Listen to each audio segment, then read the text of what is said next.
नमस्कार दोस्तों, हर हर महादेव। मैं कुलदीप सती आप सबका स्वागत करता हूं अपने YouTube चैनल जिसका नाम है फिंडेज बाय कुलदीप सती।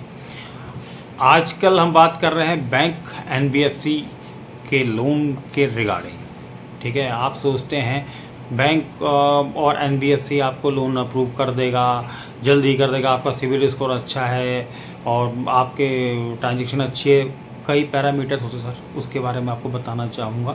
जो आपकी थिंकिंग है ना, बिल्कुल गलत है कि आपका सिविल अच्छा है आपको लोन मिलेगा। नहीं, आज इस वीडियो में बताना चाहूँगा अप्रूवल के 14 पैरामीटर्स होते हैं जिनमें RCU क्रेडिट मैनेजर की टीम बिल्कुल डीपली चेक करती है। कैसे चेक करते हैं वो बताता हूँ। इस वीडियो को ज़रूर देखें लास्ट तक, क्योंकि आपको इसमें बहुत चीज़ें समझ में आएंगी और पता चलेगा कि कहाँ पे हमसे गलती होती आई है और होती है और क्यों होती है, हम उसको कैसे सुधार सकते हैं। क्योंकि लोन अप्लाई करते टाइम हमें किन किन बातों को ध्यान रखना है। सबसे पहला मीटर आता है सर सिविल और क्रेडिट हिस्ट्री। सबसे पहले आपका सिविल स्कोर देखा जाता है। सिविल स्कोर नहीं होता सर, बल्कि उसमें आपका सबसे बड़ी प्लस पॉइंट देखा जाता है कि आपका टाइम टू टाइम पुराने लोन के जो आपने पुराना लोन लिया था वो टाइम टू टाइम आपने चुकाया है नहीं चुकाया, EMI बाउंस हुई है या नहीं हुई है। सेटलमेंट देखते हैं, राइट ऑफ देखते हैं और लोन आपने कितनी बार अप्लाई करा है वो भी चीज़ देखी जाती है। ऐसा नहीं है कि एक ही पैरामीटर, उसके अंदर बहुत कुछ होता है सर सिविल के अंदर। अच्छा, इनकम असेसमेंट होती है। आपका बैंक आपकी इनकम देखता है। अगर आप सैलरीड हैं तो आपकी रेगुलर सैलरी अकाउंट में आनी चाहिए, सबसे बड़ी बात यह है। सैलरी स्लिप चेक करता है, सैलरी क्रेडिट होती है, फॉर्म 16 है। अगर बिजनेस ओन्ड है तो आपका सबसे पहले ITR देखा, 2 से 3 साल का ITR जरूर चेक करा जाएगा। GST रिटर्न फाइल करी जाए, रिटर्न फाइल करी वो भी देखी जाएगी। बैंक स्टेटमेंट वही नहीं, करंट नहीं, आपकी सेविंग भी चेक हो सकती है।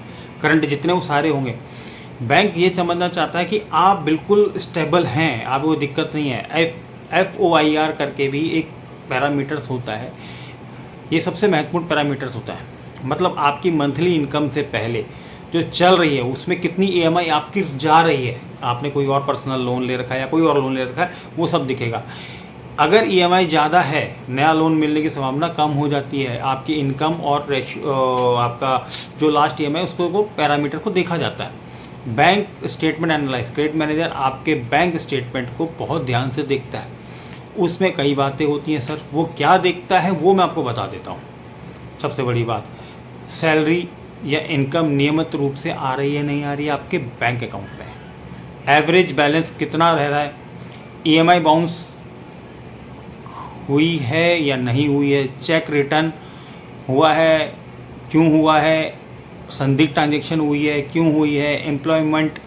फिर 5वां होता है सर एम्प्लॉयमेंट और बिजनेस वेरिफिकेशन होता है। जॉब कर रहे हैं आप, कंटिन्यू कर रहे हैं, नहीं कर रहे हैं, और आप कितने टाइम से उस जॉब में वर्किंग है और कब से आप वहाँ पे काम कर रहे हैं और आपका वहाँ पे फीडबैक कैसा है।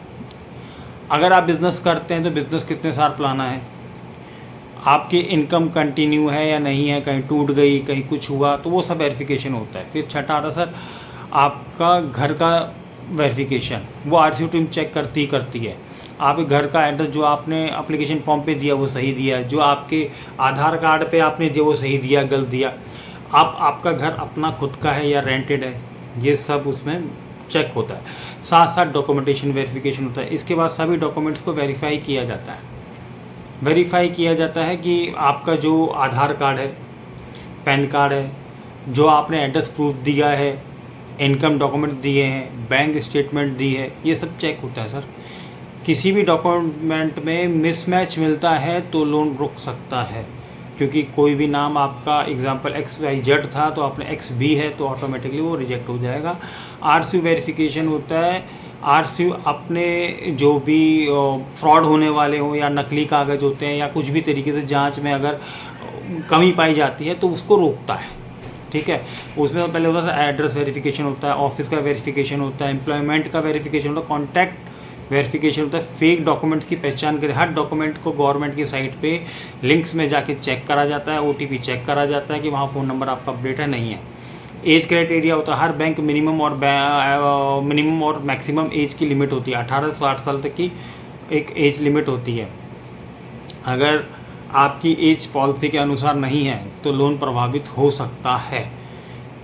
आप समझ गए होंगे मेरी बात, लोन प्रभावित हो सकता है क्योंकि आपकी ऐसा 55 साल की एज में आप लोन ले रहे हो 60 साल तक का, तो वो थोड़ा सा दिक्कत आती है। बैंक 10वां पॉइंट होता है, बैंक आपके जो एक्जिस्टिंग लाइबिलिटीज़ हैं उनको भी देखता है। EMI आप भर रहे हैं, आपकी बचत हो रही है नहीं हो रही, वो सब देखा जाता है। 11वां है sir loan to value, LTV। अगर आप होम लोन, कार लोन या loan against property, bank property की वैल्यू अनुसार लोन अमाउंट तय करता है, तो वो सब चेक करा जाता है, क्योंकि आपकी वैल्यूएशन के ऊपर। प्रॉपर्टी वेरिफिकेशन, आपका सिक्योर्ड लोन में प्रॉपर्टी की वेरिफिकेशन होती है, जिसमें सबसे बड़े होते हैं सर लीगल और टेक्निकल चेक होता है। इसमें वैल्यूएशन चेक करी जाती है, मार्केट वैल्यू चेक करी जाती है, ऑनरशिप डॉक्यूमेंट की चेंज चल रही है वो सब चेक करता है, सब वेरिफिकेशन करा जाता है। 13वां आता है सर कॉप्लिकेंट की प्रोफाइल। अगर कॉप्लिकेंट है लोन में तो उनका भी पूरा सेम सिनेरियो रहता है। उनके आधार कार्ड, पैन कार्ड और जो भी बैंक स्टेटमेंट लगती है, साथ साथ सिविल स्कोर चेक होता है, इनकम प्रूफ, और ऑलरेडी जो कोई लोन चल रहा है उसका रिपेमेंट भी चेक करा जाता है। 14वां होता है सर इंटरनल बैंक पॉलिसी। आखिर में हर बैंक अपनी क्रेडिट पॉलिसी के हिसाब से ही लोन करता है। कई बार आपकी प्रोफाइल अच्छी होने के बाद भी आपका लोन रिजेक्ट होता है, क्योंकि कंपनी की जो बैंक की पॉलिसीज़ हैं वो मैच नहीं कर रही होती आपकी प्रोफाइल के साथ, या कहीं पे कोई दिक्कत आती है। तो अगर आपको और भी डीपली चीज़ समझनी है तो आप हमसे संपर्क कर सकते हैं। अभी मैं कहूँगा अप्रूवल सिर्फ सिबिल स्कोर देख के नहीं आता, आपके जो मेन है इनकम हो गई, आपका statement, RC verification, property verification, बहुत सारे पैरामीटर जो मैंने आपको बताया 14, इन पे मूल्यांकन के बाद ही आपका लोन अप्रूव होता है। अगर आप ध्यान रखें और डॉक्यूमेंट्स वगैरह सब कुछ बढ़िया रहे तो अप्रूवल मिलने में टाइम नहीं लगता, क्योंकि लोन मिल ही जाएगा सर, लोन कहीं नहीं जाता आपका। आपको ये वीडियो पसंद आई तो आप इसको अपनी फैमिली के साथ शेयर कर सकते हैं, और आगे भी आप इसको लाइक एंड सब्सक्राइब अपने फ्रेंड सर्कल में कर सकते हैं, क्योंकि बहुत कुछ जानकारी आपको मिलेगी। अब मिलते हैं आपसे अगली नई वीडियो में। धन्यवाद।